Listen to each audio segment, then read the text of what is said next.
কাট আবেদন কৰা মানুহৰ সংখ্যা হল 8 জন মানুহে এপ্লাই কৰিছে এটো হল লেটেস্ট ফিগাৰ অসমত কাট আবেদন কৰা মানুহৰ সংখ্যা আফটাৰ 3 months of 4 months হৈ গল কা আহাৰ পিছত 8 জন মানুহে আবেদন কৰিছে আৰু মই যিমান দূৰ জানো মই ফলো আপ কৰি আছো দুজনে ইন্টাৰভিউত আহি হাজিৰ হৈছে বাকি 6 জনে আবেদন কৰিও তেওঁলোকে আৰু আগবঢ়া নাই So, car latest এইটোৱে যি সকলে জানিব খোজে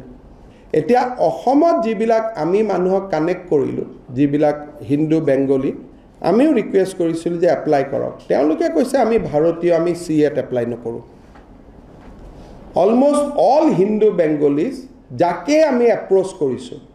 তেওঁলোকে কৈছে যে আমি ভাৰতীয় আমাৰ লগত ডকুমেন্টছ আছে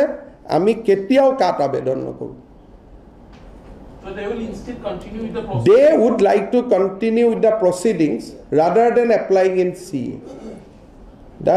gute অসমৰ ধাৰণাটো CA বদলাই দিলে হিন্দু বঙালী মানুহবিলাকে কৈছে যে আমি CAত আবেদন নকৰো কাৰণ আমি ভাৰতীয় গতিকে আমি কেছ